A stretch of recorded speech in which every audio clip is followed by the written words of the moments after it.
بسم اللہ والحمد للہ الصلاۃ والسلام علی ابی القاسم محمد ابن عبداللہ خاتم النبیین۔ آج کے اس تفصیلی علمی جائزے میں ہم ایک ایسے موضوع کی گہرائی میں اتریں گے جو بظاہر تو بہت عام سا لگتا ہے۔ جی ہاں، بالکل عام سا، جس کا ہم سب روزانہ ہی سامنا کرتے ہیں۔ بالکل، مطلب کیا کبھی کسی نے یہ سوچا ہے کہ مدینہ کے ایک ہجوم بھرے بازار میں ہونے والا ایک معمولی سا جھگڑا یا زبانی طور پر کیا گیا ایک سادہ سا وعدہ جب ٹوٹتا ہے تو وہ کس طرح پوری کی پوری قوموں کو نقشے سے مٹانے کا سبب بن سکتا ہے؟ یہ واقعی بہت حیران کن بات ہے جب ہم تاریخ کے صفحات پلٹتے ہیں۔ ہم عام طور پر وعدہ خلافی کو ایک چھوٹی سی سماجی خامی سمجھتے ہیں کہ چلیں کوئی بات نہیں، ہو جاتا ہے، لیکن آج جب ہم ان تاریخی اور کلاسیکی حوالوں کی گہرائی میں اتریں گے تو ایک بالکل مختلف اور میں کہوں گا لرزہ خیز حقیقت سامنے آئے گی۔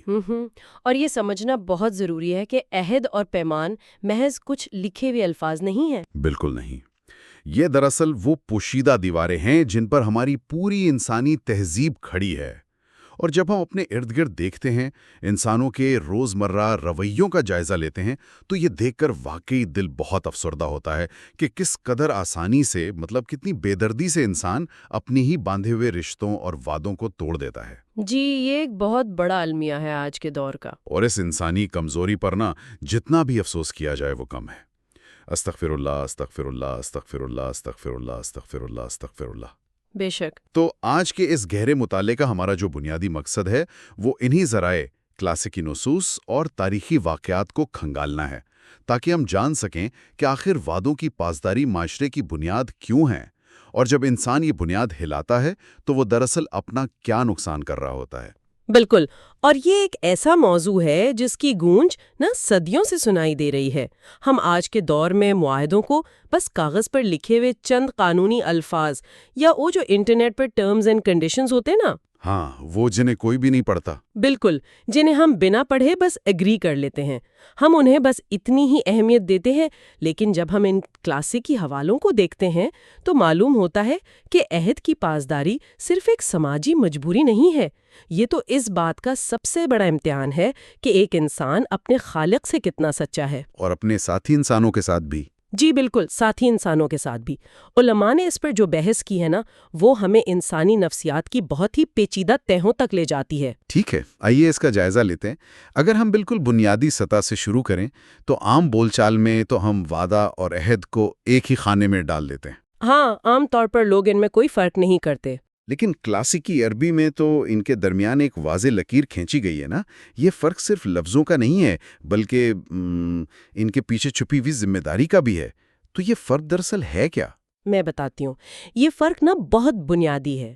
حوالوں میں واضح کیا گیا ہے کہ وعدہ یعنی وعد یہ عموماً ایک طرفہ ہوتا ہے۔ ایک طرفہ یعنی کیسے؟ یعنی مثال کے طور پر کوئی شخص اپنے کسی دوست سے کہتا ہے کہ میں کل تمہاری مدد کروں گا۔ اب اس میں دوسری طرف سے کسی شرط کی یا پابندی کی ضرورت نہیں ہے، یہ بس ایک طرفہ کمٹمنٹ ہے۔ اچھا، صحیح، یعنی میں نے بس کہہ دیا اور بات ختم۔ بالکل، لیکن جب ہم عہد کی بات کرتے ہیں تو یہ دو طرفہ ہوتا ہے، یہ باہمی اور بہت پختہ ہوتا ہے۔ آج کے دور میں اگر آپ اس کی مثال لیں تو جیسے نکاح کا رشتہ ہے یا کوئی باقاعدہ کاروباری معاہدہ، جس میں دونوں فریقین ایک دوسرے کے ساتھ جڑے ہوتے ہیں۔ جی ہاں، اور اس سے بھی زیادہ جو غور طلب بات ہے وہ یہ ہے کہ اس عہد کو توڑنے کے لیے ذرائع میں ایک بہت ہی مخصوص لفظ استعمال ہوا ہے، اور وہ لفظ ہے نقص۔ نقص، اس کا لغوی معنی کیا بنتا ہے؟ لغت کے بڑے ماہرین جیسے ابن منظور ہیں، وہ بتاتے ہیں کہ نقص کا مطلب ہے کسی بہت ہی مضبوطی سے بٹی ہوئی رسی کو کھول دینا یا کسی شاندار بنی ہوئی عمارت کو گرا دینا۔ ارے واہ، یہ تشبیہ تو واقعی انسان کو سوچنے پر مجبور کر دیتی ہے۔ مطلب یہ کوئی ایسا کام نہیں ہے کہ آپ سے انجانے میں کوئی غلطی ہو گئی یا کوئی چیز ہاتھ سے چھوٹ کر گر گئی۔ بالکل، یہ کوئی حادثہ نہیں ہے، یہ تو ایک مکمل ارادی عمل ہے۔ یہ تو بالکل ایسا ہے جیسے کوئی شخص مہینوں کی محنت سے ایک خوبصورت اور مضبوط گھر بنائے، ایک ایک اینٹ چن کے رکھے، اس کی بنیادیں مضبوط کرے۔ ہاں، بنیادیں مضبوط کرے اور پھر ایک ہی دن میں خود ہی اس پہ ہتھوڑا چلا کر اسے کھنڈر بنا دے۔ جب کوئی انسان اپنا عہد توڑتا ہے تو وہ دراصل اپنے ہی ہاتھوں سے تعمیر کیے گئے اعتماد کے گھر کو تباہ کر رہا ہوتا ہے۔ بالکل صحیح کہا آپ نے۔ یہاں جو بات دل فریب ہے وہ یہ ہے کہ عربی زبان انسان کی نیت اور اس کے عمل کے درمیان کتنا باریک فرق کرتی ہے۔ ہاں، ہم تو ان دونوں کو بھی ایک ہی چیز سمجھتے ہیں۔ لیکن ذرائع میں ان دونوں کے درمیان بھی ایک بہت ہی لطیف مگر اہم فرق ہے۔ دیکھیں، خیانت جو ہے نا، وہ عموماً پوشیدہ ہوتی ہے، یعنی چھپ کر وار کرنا۔ بالکل، کوئی شخص در پردہ کسی کا اعتماد توڑتا ہے۔ لیکن جب ہم نقص کی بات کرتے ہیں تو یہ پوشیدہ بھی ہو سکتی ہے اور بالکل اعلانیہ بھی۔ اعلانیہ سے آپ کی مراد مطلب ڈنکے کی چوٹ پر؟ جی، یعنی ایک انسان پوری ڈھٹائی کے ساتھ سب کے سامنے کھڑے ہو کر اپنا معاہدہ توڑ دیتا ہے۔ اسی لیے کلاسیکی علماء نے اسے محض ایک چھوٹی سی کمزوری نہیں کہا، بلکہ اسے کھلی غداری اور سرکشی قرار دیا ہے۔ تو ہم نے یہ تو سمجھ لیا کہ عہد کیا ہے اور اس کی عمارت کو گرانے کا یہ عمل کس حد تک دانستہ ہوتا ہے۔ یہ واقعی کے اختیار ہے۔ اب یہاں بات واقعی دلچسپ ہو جاتی ہے، کیونکہ جب ہم علماء کے اقوال پڑھتے ہیں تو وہ اسے صرف ایک اخلاقی لغزش نہیں مانتے۔ جی، وہ اسے بہت سنگین مانتے ہیں۔ امام ذہبی اور ابن حجر جیسے جلیل القدر علماء نے باقاعدہ طور پر اسے کبیرہ گناہ قرار دیا ہے، اور کبیرہ گناہ کا درجہ تو ان گناہوں کے لیے ہوتا ہے جو انسان کے پورے وجود کو کھا جاتے ہیں۔ اگر ہم اسے بڑی تصویر سے جوڑیں تو ہمیں سمجھ آئے گا کہ اسے کبیرہ گناہ کیوں کہا گیا ہے۔ حوالوں میں ایک بہت ہی مشہور حدیث مبارکہ موجود ہے جس میں بتایا گیا ہے کہ جب کوئی قوم عہد شکنی کو اپنا شعار بنا لیتی ہے نا، تو اللہ ان پر ان کے دشمنوں کو مسلط کر دیتا ہے۔ اللہ اکبر، یہ تو بہت ہی خوفناک بات ہے۔ بالکل، یعنی ایک سماجی یا سیاسی معاہدے کو توڑنے کی قیمت یہ چکانی پڑتی ہے کہ پوری قوم کی آزادی خطرے میں پڑ جاتی ہے۔ اور قرآن مجید میں سورۃ النحل کے اندر ایک انتہائی طاقتور مثال دی گئی ہے۔ وہ سود کاٹنے والی عورت کی مثال؟ جی بالکل، اللہ تعالیٰ ایک ایسی کم عقل عورت کا ذکر کرتا ہے جو سارا دن انتہائی محنت سے سود کاٹتی تھی، دھاگے کو مضبوط بناتی تھی اور پھر شام کو بلا وجہ کسی مجبوری کے بغیر؟ کسی مجبوری کے بغیر اپنے ہی بنے ہوئے دھاگے کو ٹکڑے ٹکڑے کر دیتی تھی۔ قرآن متنبع کرتا ہے کہ اپنے عہد کو اس عورت کے سود کی طرح مت بناؤ۔ یہ دراصل ہم جسے آج کل سیلف سیبوٹاج کہتے ہیں نا، یہ اس کی طرف اشارہ ہے۔ بالکل، یعنی خود اپنی تباہی کا سامان کرنا۔ لیکن یہاں میرے ذہن میں ایک الجھن ہے اور میں اس پر تھوڑا سا تنقیدی نقطہ نظر پیش کرنا چاہوں گا۔ جی پوچھیں۔ دیکھیں، ہم یہ تو مانتے ہیں کہ جب کوئی سیاسی معاہدہ ٹوٹتا ہے تو اس کے دنیاوی نقصانات ہوتے ہیں، ساکھ خراب ہوتی ہے، مقدمے بازی ہوتی ہے، لیکن کسی عام سماجی معاہدے کو توڑنے سے وہ روحانی تباہی کیوں آتی ہے جس کا ذکر سورۃ المائدہ میں ہے؟ اوہو، وہ دلوں کے سخت ہونے والی بات۔ جی، وہاں تو واضح لکھا ہے کہ پچھلی امتوں نے جب عہد توڑا تو ان پر لعنت کی گئی اور دل سخت کر دیے گئے۔ آخر ایک کاروباری یا دنیاوی معاہدہ ٹوٹنے کا کائناتی لعنت سے کیا منطقی تعلق بنتا ہے؟ یہ تو بس دو انسانوں کے درمیان کی بات ہے نا۔ یہ سوال نا واقعی بہت اہم اور اکثر ذہنوں میں آتا ہے، لیکن اس کا جواب ہمیں ان معاہدوں کی اصل نوعیت میں ملتا ہے۔ کلاسیکی مفسرین بتاتے ہیں کہ جب دو انسان یا دو ریاستیں آپس میں کوئی عہد کرتے ہیں نا، تو وہ دراصل اللہ کو اس عہد پر گواہ بنا رہے ہوتے ہیں۔ اچھا، یعنی اللہ تیسرا فریق بن جاتا ہے؟ بالکل، سورۃ النحل میں ہی ذکر ہے کہ تم نے اللہ کو اپنے اوپر ضامن بنایا ہے۔ تو جب انسان وہ عہد توڑتا ہے تو وہ صرف سامنے بیٹھے انسان کو دھوکہ نہیں دے رہا ہوتا، وہ دراصل اس سب سے بڑے گواہ کی نافرمانی کر رہا ہوتا ہے۔ جی، وہ اس ضامن کی توہین کر رہا ہوتا ہے جو سب کچھ دیکھ رہا ہے۔ ارے واہ، یہ نقطہ نظر تو مطلب معاملے کی پوری نوعیت ہی بدل دیتا ہے۔ ایگزیکٹلی۔ تو معاہدہ توڑنا دراصل اس ذات مطلق کی اتھارٹی کو چیلنج کرنے کے مترادف ہے۔ بالکل یہی بات ہے، اور اسی وجہ سے جب انسان اس اعلیٰ ترین گواہ کو نظر انداز کرتا ہے نا، تو اس کے نتائج صرف دنیاوی عدالتوں تک نہیں رہتے بلکہ انتہائی سنگین روحانی صورتوں میں نکلتے ہیں۔ جیسے حوالوں میں واضح بیان کیا گیا ہے کہ اس کے نتیجے میں معاشرے تباہی کا شکار ہوتے ہیں، ان پر حلال اور طیب چیزیں بند کر دی جاتی ہیں، ان کے دلوں میں ایسی قساوت یعنی سختی آ جاتی ہے کہ پھر کوئی نصیحت ان پر اثر نہیں کرتی۔ یعنی دل کا سخت ہونا دراصل سچائی کے سامنے آنکھیں بند کرنے کا نتیجہ ہے۔ بالکل، اور بالآخر وہ دنیا اور آخرت دونوں کی رسوائی کا شکار ہو جاتے ہیں کیونکہ انہوں نے اعتماد کی اس بنیاد کو ڈھا دیا تھا۔ صحیح۔ چونکہ اس کے نتائج اتنے سنگین ہیں تو یہ دیکھنا بہت اہم ہوگا کہ تاریخ میں اس کے عملی نتائج کس طرح سامنے آئے۔ کیا اسلام سے پہلے مثلاً دور جاہلیت میں بھی عربوں کے ہاں معاہدوں کے حوالے سے کوئی واضح سوچ تھی؟ جی، ذرائع سے ہمیں ایک انتہائی حیرت انگیز حقیقت ملتی ہے۔ عرب جاہلیت میں جب قبائل آپس میں کوئی حلیفانہ معاہدہ کرتے تھے نا، تو ان کا ایک بہت خاص رسم و رواج تھا۔ وہ کیا تھا؟ وہ اس موقع پر باقاعدہ طور پر آگ جلاتے تھے اور اس آگ کے پاس کھڑے ہو کر وہ بد دعا کرتے تھے کہ جو شخص بھی اس عہد کو توڑے اسے اس آگ کے فوائد سے ہمیشہ کے لیے محروم کر دیا جائے۔ ارے رکے، یہ بہت عجیب لگتا ہے۔ مطلب آگ کے فوائد سے محروم کرنے کی بد دعا؟ اس کا کیا مطلب ہوا؟ کیا وہ عہد شکن کو معاشرے سے مکمل طور پر کاٹ دیتے تھے؟ کیونکہ انسانی تو آگ کا استعمال کرتے ہیں، جانور تھوڑی آگ جلا سکتے ہیں۔ آپ نے بالکل صحیح نقطہ پکڑا۔ اس کے پیچھے یہی نفسیاتی منطق تھی۔ عربوں کے لیے ریگستان میں آگ صرف گرمی کا ذریعہ نہیں تھی، یہ زندگی کی علامت تھی۔ بالکل، کھانا پکانا، روشنی۔ جی، یہ وہ فوائد ہیں جو انسان کو جانوروں سے ممتاز کرتے ہیں۔ تو آگ جلانے کا مقصد یہ اعلان کرنا تھا کہ جو عہد توڑے وہ انسانیت کے درجے سے ہی گر جاتا ہے، یعنی وہ جانوروں کی صف میں کھڑا ہو جاتا ہے۔ بالکل، اور وہ اس لائق نہیں رہتا کہ اسے انسانوں کے معاشرے میں پناہ دی جائے۔ یہ تو واقعی ایک زبردست نفسیاتی دباؤ اور سماجی بائیکاٹ کی مثال ہے۔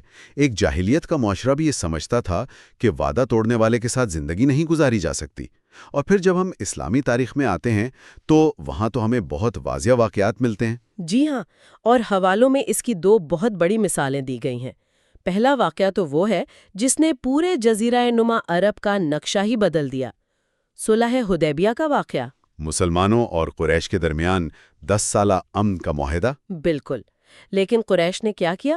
انہوں نے مسلمانوں کے حلیف قبیلے بنو خزاعہ پر رات کے اندھیرے میں حملہ کر دیا۔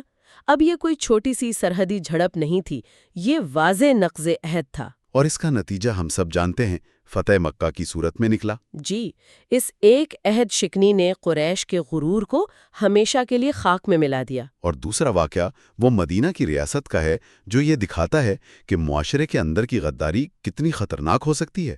بالکل، بنو قینقاع کے یہودیوں کا واقعہ۔ مدینہ کے دستور کے تحت سب امن سے رہ رہے تھے، لیکن پھر ایک دن بازار میں ایک یہودی نے ایک مسلمان عورت کے لباس کے ساتھ شرارت کی، جس سے جھگڑا شروع ہوا۔ ہاں، ایک مسلمان نے غصے میں آ کر اس یہودی کو قتل کر دیا، اور پھر یہودیوں کے پورے ہجوم نے مل کر اس اکیلے مسلمان کو شہید کر دیا۔ اب دیکھنے میں تو یہ بس بازار کا ایک جھگڑا ہے، لیکن حقیقت میں تو یہ امن کے معاہدے کی خلاف ورزی تھی۔ بالکل، یہ نقض عہد تھا۔ اور اس ایک شرارت اور قوم کی ڈھٹائی کا انجام یہ ہوا کہ پورے کے پورے قبیلے کو مدینے سے جلاوطن ہونا پڑا۔ واقعی تاریخ ہمیں بہت بےرحمی سے سبق سکھاتی ہے کہ قومیں کس طرح اپنے ہی کھودے ہوئے گڑھے میں گرتی ہیں۔ لیکن اگر ہم ان تاریخی واقعات سے نکل کر آج کے عام انسان کی طرف آئیں تو یہ سوال نہ بہت پریشان کرتا ہے کہ آج بھی لوگ اس جال میں کیوں پھنستے ہیں۔ یہ واقعی سوچنے کی بات ہے۔ مطلب سب جانتے بوجھتے ہوئے بھی آخر وہ کیا چیز ہے جو انسان کو اپنی ہی بنی ہوئی رسی کو کھولنے پر مجبور کرتی ہے؟ ذرائع میں اگر ہم اس کے اسباب دیکھیں نا تو یہ بہت ہی عام روزمرہ کی بیماریاں ہیں۔ سب سے بڑی اور بنیادی وجہ تو ایمان کی کمزوری ہے۔ جب یہ احساس ہی ختم ہو جائے کہ اللہ دیکھ رہا ہے اور حساب لے گا تو وعدہ توڑنا بہت آسان لگتا ہے۔ اور دنیاوی مفادات کی لالچ بھی تو ہے۔ بالکل، کسی چھوٹے سے وقتی فائدے یا چند پیسوں کے لیے انسان اپنا اعتبار بیچ دیتا ہے۔ ایک اور وجہ جو علماء نے بتائی ہے وہ ہے اللہ کے بجائے انسانوں کا خوف، کسی طاقتور باس کو خوش کرنے کے لیے اپنے اصول توڑ دینا۔ لیکن ان سب میں ایک بہت ہی پوشیدہ سبب ہے جسے علماء طول الامد کہتے ہیں۔ طول الامد مطلب وقت کا لمبا گزر جانا؟ جی، یہ تو بہت دلچسپ نکتہ ہے۔ یعنی وقت بذات خود کیسے عہد شکنی کی وجہ بن سکتا ہے؟ دیکھیں نا، جب ہم کوئی وعدہ کرتے ہیں تو اس وقت ہمارے جذبات بہت عروج پر ہوتے ہیں، ہم بہت پرجوش ہوتے ہیں۔ لیکن جب اس پر عمل کرنے کا وقت آتا ہے اور بعض اوقات اس میں مہینوں گزر جاتے ہیں تو وہ جذبہ ٹھنڈا پڑ چکا ہوتا ہے۔ اچھا، یعنی انسان سستی کا شکار ہو جاتا ہے اور سوچتا ہے کہ اب کیا فرق پڑتا ہے۔ بالکل، اور قرآنی تاریخ بھی بتاتی ہے کہ قوم موسیٰ کے ساتھ بھی یہی ہوا تھا۔ وقت گزرنے سے ان کے دل سخت ہو گئے تھے۔ یہ ایک اہم سوال کھڑا کرتا ہے کہ جب یہ کمزوریاں ہماری فطرت میں اتنی گہری ہیں تو اس کا علاج کیا ہے؟ ہاں، کیونکہ اگر بیماری ہے تو اس کا مستند علاج بھی تو ہونا چاہیے نا۔ ہم بس مایوس تو نہیں ہو سکتے۔ جی بالکل، ذرائع میں اس کا علاج بہت واضح ہے۔ سب سے پہلا قدم ہے اپنے نفس کے خلاف مجاہدہ کرنا۔ جو کہ سب سے مشکل کام ہے۔ بالکل، جب کوئی دنیاوی شارٹ کٹ سامنے ہونا تو خود کو سختی سے روکنا، اپنی زبان کو چند سکوں سے زیادہ قیمتی سمجھنا۔ دوسرا علاج یہ ہے کہ قرآنی تنبیہات پر بار بار غور کیا جائے تاکہ دل میں اللہ کا خوف تازہ رہے۔ اور تیسرا یہ کہ حرص اور لالچ کو دل سے نکال دیا جائے، کیونکہ لالچ تو دیمک کی طرح ہے جو وعدوں کو اندر سے کھوکھلا کر دیتی ہے۔ تو اس سب کا کیا مطلب ہے؟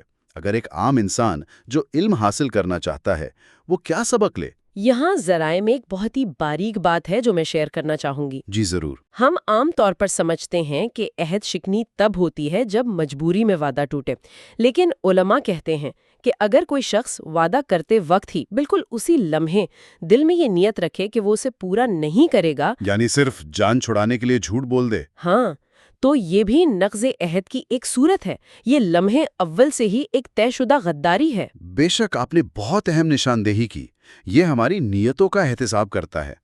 جب ہم اس علم کو آج کی عملی زندگی سے جوڑتے ہیں نا، تو احساس ہوتا ہے کہ آج کل وعدوں کی پاسداری کتنی کمزور ہو گئی ہے۔ بالکل، معلومات کا سیلاب ہے لیکن سچے انسان کم ہیں۔ آج کے دور میں ایسا انسان بننا جو اپنے عہد کا پکا ہو، وہ واقعی معاشرے میں اعتماد کا ایک مضبوط ستون بن جاتا ہے۔ لوگ ایسے انسان پر آنکھیں بند کر کے بھروسہ کرتے ہیں۔ جی، اور ایسے ہی لوگوں سے معاشرہ قائم رہتا ہے۔ بالکل۔ تو اختتام پر میں ذرائع میں موجود ایک نہایت سبق آموز واقعہ سنانا چاہوں گا۔ ایک شخص تھا جو بار بار گناہ کرتا، پھر توبہ کا پختہ عہد کرتا، اور پھر وقت گزرنے کے ساتھ دنیا کی کھینچ میں آ کر اپنا عہد توڑ دیتا تھا۔ یہ سلسلہ چلتا رہا، بار بار عہد باندھنا اور کھولنا۔ جی، یہاں تک کہ موت کا وقت آ گیا۔ اس نے حسب معمول توبہ کرنی چاہی، لیکن اس بار غیبی آواز آئی کہ ہم نے تجھے بار بار معاف کیا مگر تجھے جھوٹا پایا۔ یہ واقعہ ہمیں سوچنے پر مجبور کرتا ہے کہ کیا انسان کی زندگی میں بھی کوئی ایسا خاموش عہد ہے جو وہ اپنے خالق یا اپنے آپ سے بار بار کر کے توڑ رہا ہے؟ واقعی یہ دل کو ہلا دینے والا سوال ہے۔ اور اس سے پہلے کہ وقت ختم ہو جائے اور کوئی مہلت نہ ملے، اس رسی کو ہمیشہ کے لیے مضبوطی سے باندھنے کے لیے ہمیں کیا کرنا ہوگا؟ یہ وہ سوال ہے جس کا جواب ہم سب کو اپنے اندر تلاش کرنا ہے۔ امید ہے آج کا یہ جائزہ آپ سب کے لیے فائدہ مند رہا ہوگا۔ سننے کا بہت شکریہ۔